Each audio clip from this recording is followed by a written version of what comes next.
అసలు పులులు ఎన్ని రకాలండి? బెంగాల్ టైగర్ అంటారు కొంతమంది, నల్లమల టైగర్ అంటారు. Right right right sir. అయితే మొత్తానికి ప్రపంచంలో 9 పులి జాతులు. పులి జాతులు అంటే ఉపజాతులు, ఒకటే జాతి ఒకటే కానీ ఉపజాతులు అనమాట. అంటే ఉపజాతికి తేడా ఏంటంటే ఒక ఉపజాతికి ఇంకో ఉపజాతికి అక్కడ ఉన్నటువంటి నైసర్గిక స్వరూపాన్ని బట్టి, అక్కడ ఉన్నటువంటి పరిస్థితులను బట్టి చిన్న చిన్న మార్పులు ఉంటాయి, కానీ జాతి ఒకటే ఉంటుంది. ఇవి 9లో 3 ఆల్రెడీ నశించిపోయాయి. ఇవా 3 ఏంటంటే జావా, అలాగే బాలి, కాస్పియన్ టైగర్స్ అని ఉంటాయి. ఇవి లేవు ఇప్పుడు, పూర్తిగా అంతరించిపోయాయి. కాస్పియన్ అంటే కాస్పియన్ సముద్రం ప్రాంతం. బాలి అండ్ జావా ఇవేంటంటే ఇవి ఐలాండ్స్, ఏది మన ఇండోనేషియాలో, అక్కడ కూడా మొత్తం అంతరించిపోయాయి. ఇక మిగిలినటువంటి కొన్ని ఉన్నాయి అనమాట. దాంట్లో కూడా సైబీరియన్ టైగర్ అంటే సైబీరియా ప్రాంతం, రష్యా ప్రాంతం. మన దగ్గర ఉండేటువంటిది ఏంటంటే royal Bengal tiger. Royal Bengal టైగరే మన ఈవెన్ తెలంగాణలో ఉంది, లేక ఆంధ్రాలో ఉంది, ఇంకా ఇతరత్ర అన్ని దేశంలో ఉన్న పలు ప్రాంతాల్లో ఉన్నటువంటిది అంతా కూడా రాయల్ బెంగాల్ టైగరే. అంటే రాయల్ బెంగాల్ టైగర్ అనేటువంటిది ఒక ఉపజాతి. ప్రపంచంలో ప్రస్తుతం ఉన్నటువంటి 6 ఉపజాతుల్లో ఇది ఒకటి అనమాట. ఓకే. అంటే మీరు ఇప్పుడు 9లో 5 చెప్పారు, ఇంకా 4 అవి అంటే 3 అంతరించిపోయి ఇంకా 6 ఉన్నాయి. 6లో royal Bengal tiger, Siberian tiger, అలాగే ఇండో చైనీస్ ఏరియాలో ఒకటి ఉంటుంది. అంటే నేను మొత్తం వాటి గురించి, అలాగే ఒకటి ఈ లావోస్, కాంబోడియా ఈ ప్రాంతంలో ఉండేటువంటిది ఒకటి ఉంటుంది. ఇలా సుమత్రా, భారతదేశంలో ఉన్నది మాత్రం రాయల్ బెంగాల్ టైగర్. మన దగ్గర ఉండేటువంటిది మాత్రం ఒకటే. కానీ ఒక దగ్గర తెల్ల పులులు కనిపిస్తే మరో దగ్గర కలర్ఫుల్ కనిపిస్తుంది. యాక్చువల్గా ఏంటంటే సార్, కరెక్ట్గా అడిగారు. ఇప్పుడు సహజంగా ఉండేటువంటి పులి ఏంటంటే అది నల్లటి తెల్లటి స్ట్రైప్స్ దానిపైన ఉంటాయి. అయితే దానికి ఉన్నటువంటి వెంట్రుకలు అంటే ఫర్ అంటుంది దాన్ని, FUR ఫర్. ఆ ఫర్ అనేటువంటిది షార్ట్ హెయిర్ అన్నట్టు. ఆ షార్ట్ హెయిర్ యొక్క రంగు ఏంటంటే గోల్డెన్ ఆరెంజ్ రంగు, అంటే లైట్ ఎల్లో మనం అనుకుంటాం, ఎల్లో కొంచెం అలా ఉంటుంది. ఆ ఫర్ మొత్తం వ్యాపించి ఉంటుంది దాని యొక్క చర్మం మీద. అయితే క్రింది వైపు ఏముంది దానికి, యాక్చువల్గా తెలుపు నలుపు గీతలు ఉన్నాయి. నలుపు గీతల దగ్గర మనకు నలుపు కనిపిస్తుంది, తెలుపు గీతల దగ్గర ఈ ఎల్లో డామినేట్ చేసి ఎల్లో కలర్ మనకు కనిపిస్తుంది. అట్లా అనమాట. అంటే దానికి ఉన్నటువంటిది కలర్ ఎల్లో ఫర్ మొత్తం వ్యాపించి ఉంటుంది. అలాగే నలుపు గీతలు, వీటిని ఏమంటారంటే ఈ ఎల్లో రంగులో ఉన్నటువంటి చార, అలాగే నలుపుగా ఉన్నటువంటి చార, వీటిని స్ట్రైప్స్ అంటారు. స్ట్రైప్స్ నేను గతంలో కూడా చెప్పాను. ఇది ఈ స్ట్రైప్స్ ఏంటంటే యూనిక్ అనమాట. ఒక పులికి ఒకే రకంగా ఉంటుంది అది, అంతే. అంటే మనకి ఏ విధంగానైతే ఫింగర్ ప్రింట్ ఎలాగో దానికి అలా. వాటిని ఏం చేస్తామంటే జనరల్గా మేము కెమెరా ట్రాపింగ్ చేస్తారు ఫారెస్ట్ కెమెరా ట్రాప్స్ పెడతారు అడవిలో. పెట్టినప్పుడు అది దాని ముందు నుంచి అది ప్రయాణం చేస్తే, అంటే ఎక్కడైతే అది తిరిగే ప్రాంతం ఉందో అక్కడే పెడతారు. వచ్చినప్పుడు అది ఫోటో తీస్తుంది. ఫోటో తీసి ఎడం వైపు కుడివైపు 2 ఫోటోలు తీస్తుంది అనమాట. తీసినప్పుడు అంటే రైట్ అండ్ లెఫ్ట్ ఫ్లాంక్స్ అంటాం, వాటిని బట్టి దాన్ని రికార్డ్ చేసేస్తారు. అలాంటిది ఇంకా మళ్ళీ ప్రపంచంలో ఆ స్ట్రైప్స్ ఉన్నటువంటిది యూనిక్గా ఇంకెక్కడ ఉండదు, ఇది ఒకటే ఉంటుంది. సో దాన్ని ఆధారం చేసుకొని మేము సెన్సస్ చేస్తాం. ఇప్పుడు టైగర్ సెన్సస్ ఉంటుంది, ఆల్ ఇండియా టైగర్ ఎస్టిమేషన్ అని. అది సంవత్సరం లేక 2 ఏళ్ళు 4 ఏళ్ళు ఇలా కొన్ని ప్రోటోకాల్స్ ఉంటాయి, దాని ప్రకారం చేస్తుంటారు అనమాట. సో ఇలా ఒక స్ట్రైప్ ప్యాటర్న్ వచ్చినటువంటిది ఒక టైగర్ కింద లెక్క. ఓకే. కానీ కొన్ని పులులు తెల్లగా కనిపిస్తాయి. తెల్లగా ఉండడానికి కారణం ఏంటంటే, ఇప్పుడు నేను ఇందాక మీకు చెప్పాను, ఈ ఫర్ యొక్క రంగు ఎల్లోయిష్ అన్నాను కదా, ఆ ఎల్లోయిష్ వర్ణదం పిగ్మెంట్ అన్నట్టు. అది ఆ పిగ్మెంట్ కొన్నింటిలో లోపిస్తుంది. మ్యూటేషన్స్ అంటాం, మీరు వినే ఉంటారు. కొన్ని ఉత్పరివర్తనాలని కొన్ని జరుగుతుంటాయి, బయాలజికల్ ఫెనామినా. అది ఆ ఉత్పరివర్తనాల కారణంగా, ఆ మ్యూటేషన్ ఉత్పరివర్తనాల కారణంగా ఆ పిగ్మెంట్ లోపిస్తుంది. దాంట్లో లోపించేసరికి ఏముంటుంది, తెల్లగా కనిపిస్తుంది. ఎందుకంటే లోపించడానికి కారణం ఏంటి? ఇక దానికి ఎన్నో రీజన్స్. అది జన్యుపరమైనటువంటి విషయాలు అవి కొన్ని జరుగుతుంటాయి. అది అంటే జెనెటిక్స్ అదంతా కూడా. సో అట్లా జరిగినప్పుడు ఏమైందంటే, అది కలర్ లేదు కాబట్టి, కలర్లెస్ అంటే ఏంటి, వైట్. సో మొత్తం వైట్ ఫర్ ఉంటుంది దాని మీద. సరే, రెండింటికి అంటే కలర్ ఒకటే చేంజా లేదంటే నైజం కూడా మారుతుంది? ఏ మారదు, ఆ పౌరుషం సేమ్ ఉంటుంది, అంత సేమ్ ఉంటుంది. కానీ ఇక్కడ ఏంటంటే, ఇప్పుడు మనం ఎప్పుడు కూడా సాధారణంగా ఉన్నదానికి కొంచెం భిన్నంగా ఉంటే మనకు ఎక్కువగా ఆకర్షణ చూడాలనిపిస్తుంది. ఇప్పుడు మీరు నెహ్రూ జూ పార్క్ వెళ్ళి చూస్తే అసలు టైగర్ని చూడడం కంటే దీన్ని చూడడానికి జనం ఎక్కువగా చూపెడతారు. అంతేకాకుండా మన దగ్గర ఆ నంబర్ కూడా ఎక్కువగా ఉంది. చాలా ఎక్కువగా ఉంది వాటి నంబర్. అంటే వాటిని బ్రీడింగ్ చేసి వాటి నుండి మళ్ళీ అలాంటి పులులే వచ్చాయన్నమాట. మళ్ళీ వాటిని వేరే ప్రాంతానికి పంపించడం ఇలాంటివి కూడా చేస్తున్నారు. మనకు అందులో మనం వేరే వాళ్ళకు కూడా పంపించగలుగుతున్నాం మన జూ నుండి. పులి ఉత్పత్తి మనం పెరుగుతున్నాం. అంటే ఈ మీరు చెప్పిన ఇందాక తెల్ల టైగర్లకు సంబంధించి. సార్ పులి దానికి సిగ్గు ఎక్కువ అంటారు. అంటే సిగ్గు ఎక్కువ అని కాదు సార్, అదేంటంటే దాని నేచర్ సీక్రెటివ్ యానిమల్. అది చాలా సీక్రెటివ్ యానిమల్ అనమాట మిగతా వాటి అన్నిటితో పోలిస్తే. ఏవైనా వన్యప్రాణులన్నీ కూడా షై యానిమల్స్ ఎప్పుడు కూడా, అంటే మనుషులతోటి ఉండవు. అవి ఉండేది అడవిలో మనుషులు ఉండరు. అవి వాటికి సహజమైనటువంటిది. ఇది కూడా ఏంటంటే యాక్చువల్గా అది డెన్స్ జంగల్ యానిమల్ అనమాట. అంటే దట్టమైన అడవుల్లో ఉండేటువంటి యానిమల్ అది. సో దానికి సహజంగానే అది నిగూఢంగా ఉండేటువంటి లక్షణం కారణంగా అది దూరం ఉంటుంది. కాబట్టి దాన్ని మనం ఏదో సిగ్గు అని అనుకుంటాం. సిగ్గుపడడం అలాంటిది అలా అని కాదు. దాన్ని జైవికంగా చూసినప్పుడు, అంటే జైవికంగా బయాలజికల్గా చూసినప్పుడు అది సీక్రెటివ్ యానిమల్, చాలా సీక్రెట్గా ఉంటుంది. అందుకనే నేను గతంలో కూడా చెప్పాను, అది మనం దాన్ని చూడడానికి వెళ్ళినప్పుడు అది ఎప్పుడో చూసేసి రిట్రీట్ అయ్యి వెళ్ళిపోతుంటాయి. జనరల్గా వెనక నుంచి వెనకే వెళ్ళిపోతాయి. ఎందుకంటే because of it's secretive nature, దానికి ఉన్నటువంటిది అది. ఓకే, అట్లా అనమాట. సార్ పులి మేటింగ్ ఎప్పుడు చేస్తుంటుంది? అంటే అది జనరల్గా ఎప్పుడూ ఉంటుంది. దానికి ఇలా సంవత్సరానికి ఎన్నిసార్లు ఎంతైనా ఉండొచ్చు. అది దీనికి ఖచ్చితంగా ఇంత అని దాని గురించి పెద్ద అధ్యయనాలు అంటే ఇదే టైం అని నిర్ణయించలేదు ఎక్కడ కూడా. జనరల్గా ఇయర్లీ మొత్తం సంవత్సరం పొడవునా ఎప్పుడైనా జరగవచ్చు. పిల్లలు వచ్చిన తర్వాత పిల్లలకి రావడానికి ఎంత టైం పడుతుంది మేటింగ్ అయిన తర్వాత? దాని గర్భావధి కాలం అదంతా 110 days వరకు ఉంటుంది. 110 daysలో పిల్లలు వచ్చేస్తాయి. పిల్లలు ఎన్ని రావచ్చండి? మ్యాక్సిమం మనం 4 నుంచి 6, 2, 4, 6 ఇలా అంతే మ్యాక్సిమం అనమాట. 5, 6 అనేది చాలా ఎక్కువ.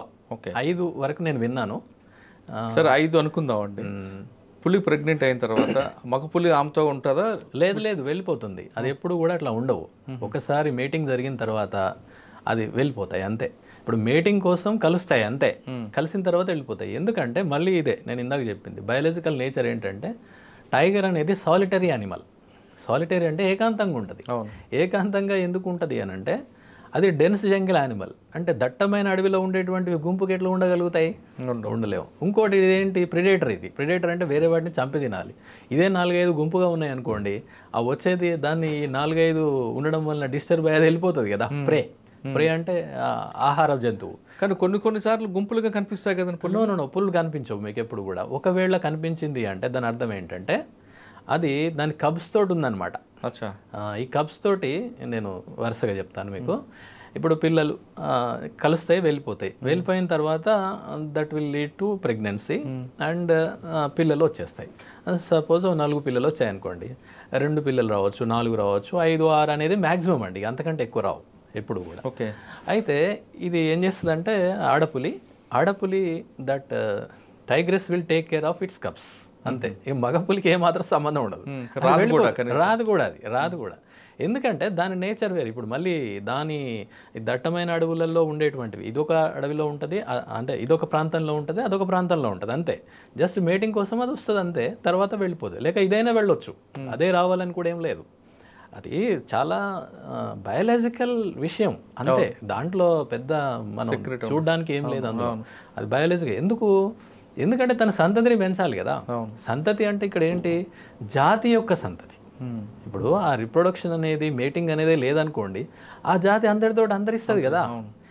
ఈ విషయము అన్ని జీవజాతులకు వర్తిస్తుంది. అది మొక్కలు కావచ్చు, జంతువులు కావచ్చు, ఏవైనా కూడా. అంటే రిప్రొడక్షన్ అనేది it's a very very essential part. లేకపోతే ఆ జాతి అంతరించే అవకాశం ఉంటుంది. ఆ జాతి అంతరించిందంటే ఆవరణ వ్యవస్థలో అది పోయింది అంటే ఆ పని చేసేవాళ్ళు ఎవరు ఉండరు. పులి తన పిల్లల్ని ఎలా పెంచుతుందండి? వేటలు నేర్పుతుంది. ఎస్, ఏంటంటే ఆడపులే పూర్తిగా దానికి రెస్పాన్సిబుల్. ఇది పిల్లలు పుట్టిన దగ్గర నుండి అవి ఈవెన్ కళ్ళు తెరవడు. మనం పిల్లిని మీరు చూసుంటారు, పిల్లి ఏ విధంగానైతే సంరక్షిస్తుందో కొన్ని రోజుల తర్వాత కళ్ళు తెరుస్తాయి. అప్పటి నుండి పూర్తిగా దాని బాధ్యత. అది చాలా ఏమంటారంటే కొన్ని పుస్తకాల్లో వాటిలో చాలా చదివినప్పుడు లేక మనం చూసినప్పుడు తెలుస్తుంది, అది చాలా రూత్లెస్ ప్రొటెక్టర్ అనమాట. రూత్లెస్ అంటే నిర్దాక్షిణ్యంగా ఉంటుంది అది చాలా. ఏ విధంగా వేరే ఏదైనా యానిమల్ వచ్చిందంటే దాని దగ్గరికి రానివ్వదు. ఈవెన్ వేరే యానిమల్, ఈవెన్ టైగర్ వచ్చినా కూడా దానికి దగ్గరికి రానివ్వదు కప్స్ దగ్గరికి. ఎందుకంటే కప్స్కి ఏమైనా హాని చేయొచ్చు అనే ఉద్దేశంతో ఉంటుంది అనమాట. కళ్ళు తెరవ వరకు పిల్లలు కళ్ళు తెరలేదు అనుకోండి, అంతవరకు మనకు వాటి ఫుడ్ పాలిస్తుందా? పాలిస్తుంది. అది కొంతకాలం తర్వాత అవి మాంసం తినేటువంటి పరిస్థితి ఉంటే అది తీసుకొచ్చేసి వాటికి పెడుతుంది అనమాట. లేదంటే కొంచెం పెరిగి పెద్దగా కనుక ఉంటే అవి వాటిని తీసుకెళ్ళడం అంటే ఎలా ఉంటుందంటే అవి ఇవే దాని యొక్క వాసన చూసుకుంటూ వెళ్ళిపోతాయి. తల్లి వాసన తల్లి ముందు వెళ్ళిపోతూనే ఉంటుంది. ఇప్పుడు మనం ఏదో పిల్లల్ని పట్టుకొని పోయినట్టుగా కుదరదు కదా యానిమల్స్లో, అది ముందు వెళ్ళిపోతున్నప్పుడు ఏంటంటే వాటికి కొన్ని ప్రత్యేకమైనటువంటి ఏర్పాట్లు ఉంటాయి. ఇప్పుడు తల్లి వెళ్తున్నప్పుడు దాని యొక్క పగ్ మార్క్స్ పడుతుంటాయి కదా, పడ్డప్పుడు ముద్రలు, ఆ ముద్రల్లో దాని యొక్క వేళ్ల సందుల్లో అక్కడ నుంచి కొన్ని రకాల సీక్రేషన్స్ వస్తుంటాయి, స్రావాలు. ఆ స్రావాలు కింద అది అడుగు వేసినప్పుడల్లా కొన్ని పడ్డప్పుడు ఈ చిన్నగా ఉంటాయి కదా వెనక కప్స్, ఆ వాసన చూసుకుంటూ ముందుకెళ్ళిపోతాయి. అంతేకాకుండా పెద్ద ఇప్పుడు టైగ్రెస్ ముందు వెళ్తున్నప్పుడు దాని చెవుల వెనక భాగంలో తెల్లగా ఉంటుంది. ఆ తెల్లగా ఉన్నదాన్ని కూడా ఇవి గమనిస్తుంటాయి వెనకుండి, అది దాన్ని చూసుకుంటూ కూడా వెళ్తుంటాయి. అలా కొన్ని ప్రత్యేకమైనటువంటి ఏర్పాట్లు ఉంటాయి. అట్లా ఆ కారణంగా అవి ముందుకెళ్తాయి. కానీ ఒక్కొక్కసారి తల్లి లేకుండా పిల్లలు బయటకు వస్తుంటాయి. ఏం చూసి అప్పుడు ఏంటంటే అవి కొన్నిసార్లు పిల్లలు కదా, అవి వాటికి అనుభవం ఉండే కారణంగా ఏదో కొంచెం ఇంట్రెస్టింగ్గా ఉండడం, ఏదన్నా తెలియక బయటకు వస్తాయి. కానీ అది చాలా డేంజర్ అనమాట. అవి అట్లా రావడం వలన వేరే ప్రిడేటర్స్ అంటే కుక్క జాతులు ఏంటి, వూల్ఫ్ లాంటివి, హైనా లాంటివి, అట్లాంటి వాటి చంపేస్తాయి. ఎందుకంటే వాటికి ఆహారం అది అంతే. ఇది పులి, ఇది ఇంకేదో ఏముండదు. ఒకవేళ తల్లి వెళ్ళిపోయింది, అవి ఇక్కడే ఉండిపోయినాయి, నిస్సహాయంగా ఉన్నాయి, వాటిని వేరే ప్రిడేటర్స్ కుక్కలు కావచ్చు, హైనా కావచ్చు, ఇలాంటి వాటి కంటపడితే చంపేస్తాయి. జరుగుతుంది. తన పిల్లలకి వేట ఎలా నేర్పుతుందండి? వేట అంటే ఇప్పుడు మనం చూస్తుంటాం సార్, కుక్కలు ఇట్లాంటివి చూస్తుంటాం, చూసారా? కుక్క అలా ఉంటుంది అక్కడ, దాని పిల్లలు అటు ఇటు తిరుగుతుంటాయి, అవి ఒకదానికొకటి ఇట్లా బాక్సింగ్ లాగా చేసుకుంటా ఉంటాయి, చూసారా? జస్ట్ అది that is part of training only. అది ట్రైనింగ్ అంటే న్యాచురల్గా వాటికి అట్లా జరుగుతుంటుంది. ఇది కూడా అంతే.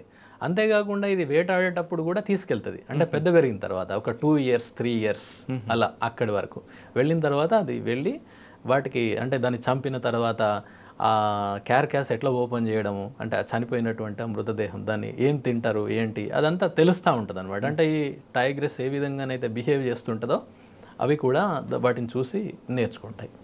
సార్ ఒక్కసారి వేటకు వెళ్ళినప్పుడు అక్కడ అవతల ఆహారం మిస్ అయింది అనుకోండి, పులికి మీరు మిస్ కావడం అనేది ఎంత ఎక్కువగా ఉంటుందంటే, ఒక టైగర్ మేల్ ఆర్ ఫీమేల్, అది ఏంటంటే వేట విధానం ఎలా ఉంటుందంటే ఇవి పరిగెత్తవు. ఎందుకంటే ఇవి డెన్స్ జంగిల్ యానిమల్ కాబట్టి చాలా హెఫ్టీగా ఉంటాయి, బాగా బరువుగా ఉంటాయి, 200 కిలోలు 300 కిలోలు అలా ఉంటాయి హయ్యెస్ట్. సో అది అంత బరువు ఉన్నటువంటిది ఎలా పరిగెత్తగలుగుతుంది? పరిగెత్తలేదు కాబట్టి అది ఏం చేస్తుందంటే ఒక దగ్గర నక్కి కూర్చొని అంటే ఎక్కడికైతే ఈ వన్యప్రాణులు ఏది ముఖ్యంగా ఈ శాకాహార జంతువులు వస్తాయో ఆ ప్రాంతాల్లో అది ఉంటుంది, కూర్చొని ఉంటుంది. అది రాగానే టక్న దూకి పట్టేస్తుంది. ఒకవేళ దొరకలేదనుకోండి కొంత దూరం ఒక 50 meters 100 meters అంటే ఫ్యూ మీటర్స్ పరిగెత్తిద్ది, అంతకంటే ఎక్కువ అది పరిగెత్తలేదు. అది వెంటనే ఇట్ విల్ కమ్ బ్యాక్ అంతే. ఇలా అంటే అధ్యయనాల్లో తేలిన విషయాలు ఏంటంటే 20 attempts చేస్తే 1-2 సార్లు మాత్రం సక్సెస్ అవుతుంది. అంతే. కానీ కొన్ని పులులు చెట్లు ఎక్కుతాయి కదండి. పులులు ఎక్కవు సార్, జనరల్గా చిరుత పులులు ఎక్కుతాయి. చిరుత పులులు ఏంటంటే సన్నగా ఉంటాయి, స్లెండర్గా ఉంటాయి, అవి వేగంగా వెళ్ళగలిగేటువంటి శారీరకంగా అనువుగా ఉంటుంది అనమాట. దానికి అంటే శరీర సౌష్ఠవం పరిగెత్తడానికి అనుకూలంగా ఉంటుంది. కానీ టైగర్ విషయంలో అలా కాదు కాబట్టి అది ఎక్కదు. ఒకవేళ ఎక్కినా అది ఫ్యూ సెకండ్స్ కొంత దూరం పైకి ఎక్కేసి కిందికి వచ్చేస్తుంది. ఎందుకంటే వేటాడలో 20 సార్లు అయితే ఒకసారి దొరుకుతుంది, 1 లేక 2 సార్లు అంతే, మిగతా అన్ని ఫెయిల్యూరే. ఇవన్నీ కప్స్ నేర్చుకుంటాయా? నేర్చుకుంటాయి. వాటి క్రమంగా తెలుస్తుంటుంది వాటికి, ఎందుకంటే తల్లితోటి ఉంటాయి కాబట్టి నేర్చుకుంటాయి. అంతేకాదు ఇంకేంటంటే పిల్లల్లో కూడా ఇది ఒక 3 ఏళ్ళు 4 ఏళ్ళు అప్పటి వరకు తల్లే పెంచుతుంది పూర్తిగా. ఆహారం తీసుకొచ్చి పెట్టడము, ఈ ట్రైనింగ్ ఇవ్వడము, ఇలాంటివన్నీ జరుగుతూ ఉంటాయి. కానీ ఇక్కడ ఏంటంటే ఇవి కొన్ని నేను ఇందాక చెప్పాను కదా, ఇందులో కూడా కొన్ని చనిపోతాయి. చనిపోవడానికి కారణం ఇతర ప్రిడేటర్స్ లేక డిసీజెస్ కూడా కావచ్చు. ఇప్పుడు మనం అంటేనేమో మనకు అన్ని రకాల మెడికల్ ఫెసిలిటీస్ ఉంటాయి, ఏది జరిగినా కూడా వెంటనే వాటికి ఏమి ఉండవు కదా, న్యాచురల్గా ఉన్నటువంటివి. కాబట్టి అది ఏ యానిమల్ అయినా కావచ్చు, టైగర్ కూడా దానికి అతీతం ఏం కాదు. కొన్ని చనిపోతాయి. అవి మొదటి కొన్ని నెలల్లోనే 50% చనిపోతాయి. అచ్చా, 50% అంటే ఒక 4 ఉన్నాయనుకోండి, 1-2 చనిపోవచ్చు మొదటి కొన్ని నెలల్లోనే. తర్వాత ఆ తర్వాత 3-4 ఏళ్ళ చేరిన తర్వాత ఏంటంటే తప్పనిసరి తల్లిని వదిలిపెట్టి వెళ్ళిపోతాయి. ఎందుకంటే ప్రత్యేక జీవనం, తనదంటూ ఒక ప్రత్యేక జీవనం ఉంటుంది కదా, అలా దాన్ని వీనింగ్ అవే అంటారు అనమాట, వదిలేసి. ఎందుకు అంటే ముఖ్యంగా మగపులులు ముందు తప్పనిసరి వదిలిపెట్టేసి వెళ్ళిపోతాయి. మగపులులు ఎందుకు, మగపులి కూడా అక్కడే ఉంటే మగపులికి మళ్ళీ మదర్ ఉంది కదా, వాటి మధ్యలో మళ్ళీ బ్రీడింగ్ జరగకుండా, జరిగితే ఏమవుతుంది మనం చూస్తున్నాం చూడండి, మేనరికాల కారణంగా చాలా రకరకాల అబ్నార్మాలిటీస్, జెనెటిక్ ఇష్యూస్ వస్తున్నాయి చాలా వరకు మన లోపల, ఏంటి దగ్గరి బంధువుల మధ్యలో. అయితే నేచర్లో ఇది ఉందన్నమాట. టైగర్ విషయంలో అది చేస్తుంది. ఎలా అంటే తల్లి వీటిని బయటికి పంపించేస్తుంది, ముఖ్యంగా మగపులులు. అవి బయటికి వెళ్ళిపోతాయి, పూర్తిగా బయటికి వెళ్ళిపోయి తన టెరిటరీ తను ఏర్పాటు చేసుకోవడానికి దూరంగా వెళ్ళిపోతాయి. దానికి ప్రధానమైనటువంటి కారణం ఏంటంటే ఇన్బ్రీడింగ్ని అవాయిడ్ చేయడం.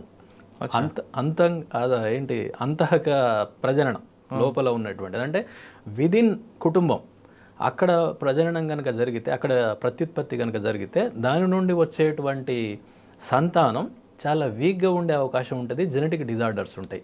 కాబట్టి దాన్ని అవాయిడ్ చేయడం కోసం నేచర్లో ఇలాంటి ఆల్రెడీ ఇన్బిల్ట్గా ఉంటాయి, వాటికి సహజాతాలు అనమాట, ఇవన్నీ ఇన్స్టింక్ట్స్ అంటే. తల్లి పంపిస్తుందా, దీనికి ఆ లక్షణం ఉంటుంది, తల్లి కూడా పంపించేస్తుంది.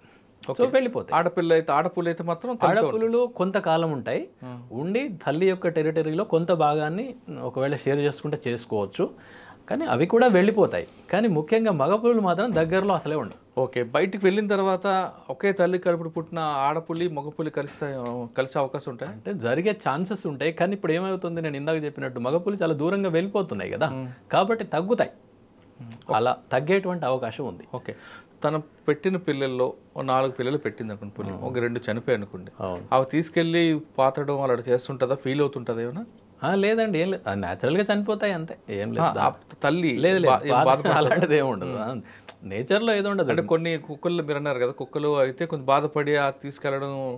లేదు సార్, ఏవైనా చేయవు, ఏవి కూడా ఏం చేయవు, మనుషులే చేస్తాం అంతే. మనకు ఇక రకరకాల సంస్కృతులు లైక్ విశ్వాసాలు అలాంటి కాకుండా ఫీలింగ్స్ ఉంటాయా?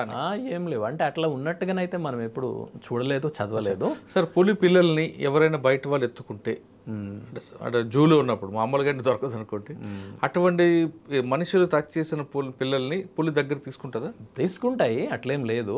కానీ కొన్ని సందర్భాల్లో కొన్ని వైల్డ్ యానిమల్స్ విషయంలో అబాండన్ చేసిన సందర్భాలు కూడా ఉంటాయి. ఇప్పుడు కొన్ని సందర్భాల్లో కొన్ని దుప్పులు, జింకలు, వాటికి సంబంధించిన పిల్లలు ఒక్కొక్కసారి అది వదిలేసి వెళ్ళిపోవడము ఏదో కారణంగా మనకు దొరుకుతాయి. మళ్ళీ వాటిని కొన్నేమో చేర్చుకుంటాయి, కొన్ని చేర్చుకోవు.